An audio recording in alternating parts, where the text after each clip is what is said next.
Hi hello welcome back to my channel ஷாதா 777. இன்றைக்கி நம்ம பார்க்க போகிற ரெசிபி என்னென்னா பாட் கேசரி. வாங்க வீடியோக்குள்ளே போகலாம்.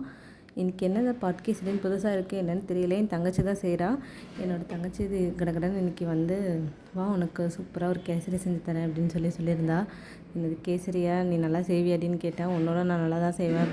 சரி அது என்ன பாட்டில் கேசரின்னு சொன்னியே என்னென்னு கேட்டேன். இரு வீடியோ கடைசியில் சொல்கிறேன், வாய முடிட்டு வீடியோ எடு அப்படின்னு சொல்லிட்டா. சரி நானும் வீடியோ எடுக்க ஆரம்பிச்சிட்டேன். உடனே ரவையை கொட்டி வறுத்து அதை அளந்து எடுத்தா. ஒரு டம்ளர் ரவைக்கு ஒரு டம்ளர் சர்க்கரை போட்டால் கரெக்டாக இருக்கும், கரெக்டான இனிப்பாக இருக்கும். நாங்கள் கொஞ்சம் கம்மியாக தான் போட்டுக்கிட்டேன். அந்த கிண்ணத்தில் நெய் காட்டியிருக்கேன் இல்லையா, அதில் நாங்கள் 2 கிண்ணி நெய், ஒரு கிண்ணி வந்து எண்ணெய் ஊற்றிக்கிட்டோம்.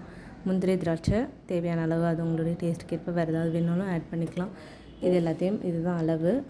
அடுத்து ரவையை வறுத்தாச்சு, எல்லாம் அளவு எடுத்தாச்சு. நெக்ஸ்ட்டு என்ன செய்கிற ப்ராசஸ் தான். சரின்னு சொல்லி தண்ணி ஊற்றி தண்ணி நல்லா கொதிச்சதுக்கப்புறம் அதில் கொஞ்சோண்டு கேசரி பவுடர் போட்டிருந்தா. கேசரி பவுடர் கம்ப்ளீட்டாக ஆப்ஷனல் தான், உங்களுக்கு தேவைப்பட்டால் போட்டுக்கலாம், இல்லைனா ஸ்கிப் பண்ணிடலாம். அங்கே ரவையும் வந்து நல்லா வறுக்கணும். கோல்டன் ப்ரௌன் கலரில் வறுத்தா மட்டும்தான் கொஞ்சம் நல்லாயிருக்கும். இல்லைனா கேசரி வந்து ஒரு மாதிரி கொலன்னு ஆகிடும். இது மாதிரி இருந்தால் உதிரியாக நல்லா சூப்பராக வரும். ரவையும் பெருசாக இருக்கும். அதுக்குள்ளே இந்த சைட் பை அந்த தண்ணி கொதிக்கிறதுக்குள்ளே கொஞ்சம் நெய்யை ஊற்றி முந்திரி திராட்சையும் நல்லா தாளித்து எடுத்துக்கிட்டால் நல்லா முந்திரி திராட்சை நல்லா பொரிஞ்சு வரணும். ஸோ ஃபஸ்ட்டு முந்திரியோ திராட்சை இதுலேருந்து போட்டு நல்லா பொரித்து தனியாக எடுத்து வச்சுக்கோங்க. இதில் வேறு ஏதாவது நட்ஸ் வேணாலும் நீங்கள் ஆட் பண்ணிக்கலாம். நாங்கள் இதில் கொஞ்சோண்டு ஏலக்காய் மட்டும் தனியாக நாங்கள் லாஸ்ட்டில் சேர்த்துருக்கேன். அதே மாதிரி தண்ணி கொதிச்சதுக்கப்புறம் ரவையை கொஞ்சம் கொஞ்சமாக போட்டு கிண்டிக்கிட்டே வந்து ரவையை போடணும். இல்லை நம்ம ஃபுல்லாக போட்டுட்டு கிண்டுறதுக்குள்ளே வந்து ரவை கட்டிப்பட்டும் நமக்கு வந்து நல்லா கிடைக்காது. சரி கட்டி ஆகிடும், அது வந்து நல்லா இருக்காது. ஸோ நல்லா கிண்டிக்கிட்டே ரவையை கொட்டுங்க. கட்டிப்பட விடாமல் கிளறிட்டே இருங்க. நல்லா கைவிடாமல் கிளறிட்டே இருக்கணும். ரவை போட்டதுக்கப்புறம் நல்லாவே கிளறணும், கைவிடக்கூடாது. நல்லா கிண்டிக்கிட்டே இருந்தீங்கன்னா அந்த நெய் நம்ம தனியாக தளிச்சிட்டு எடுத்து வச்சுருந்தோம் இல்லையா, அந்த நெய் கொஞ்சம் கொஞ்சமாக ஊற்றி அப்படியே சுருள கிண்டிக்கிட்டே இருக்கணும். அதுக்கப்புறம் கொஞ்சம் சர்க்கரை ஆட் பண்ணணும். கொஞ்சம் தண்ணியெல்லாம் உறிஞ்சிடணும். கொஞ்சம் உறிஞ்சதுக்கப்புறம் சர்க்கரை போட்டிங்கன்னா மறுபடியும் கொஞ்சம் இலக்கம் கொடுக்கும். ஏன்னா அந்த சர்க்கரை வந்து உருகி கொஞ்சம் இலக்கம் கொடுக்கும். ஸோ நல்லா கிண்டிக்கிட்டே இருக்கணும். நல்லா இந்த வீடியோவில் காட்டாங்க பார்த்திங்களா, நல்லா கிண்டிக்கிட்டே இருந்தீங்கன்னா தான் உங்களுக்கு வந்து நல்லாயிருக்கும் கேசரி. கொஞ்சோண்டு நெய் மறுபடியும் அந்த நெய்யில் பாதி நெய் ஃபஸ்ட்டு ஊற்றிட்டோம். மறுபடியும் இன்னும் கொஞ்சம் நெய் ஊற்றி கிண்டிகிட்டே இருக்காங்க.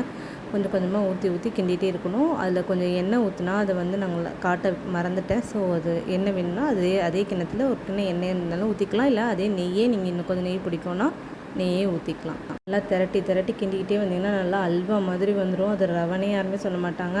அல்வா மாதிரி நல்லா சுருள கிண்டுங்க. அதேமாதிரி கடாய் ஒட்டி அடிகனமான பாத்திரமாக எடுத்துக்கோங்க. அடியில் ஒட்டாமல் பார்த்துக்கோங்க. இந்த மாதிரி அதில் கிண்டுறாங்க பார்த்திங்களா, நல்லா அது அல்வா மாதிரி நல்லா திரண்டு வந்துடும். ரவையை பார்த்தாலே சூப்பராக இருக்குது, சாப்பிடணும் போல் இருக்குல்ல.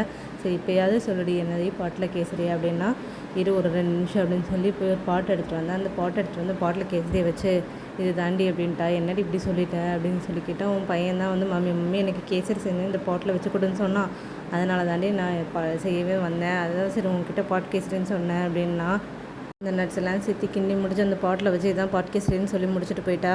கடைசியில் எனக்கு எப்படி தெரியுமா இருந்தது, இடியா பண்ணுற மாதிரி ஆயிடுச்சு. ஆனால் கேசரி நல்லா இருந்துச்சு ஃப்ரெண்ட்ஸ், உண்மையாகவே நல்லா இருந்துச்சு. நீங்களும் ட்ரை பண்ணி பாருங்கள். இதே மாதிரி உங்களுக்கு வேறு ஏதாவது ரெசிபி வீடியோ வேணாலும் இந்த சேனலை ஃபாலோ பண்ணுங்கள், சப்ஸ்கிரைப் பண்ணுங்கள் அண்ட் லைக் பண்ணுங்கள். உங்கள் ஃப்ரெண்ட்ஸ்க்கு எல்லாருக்குமே ஷேர் பண்ணி விடுங்க. Thank you friends. தேங்க்ஸ் ஃபார் வாட்சிங் மை சேனல் ஷாதா 777.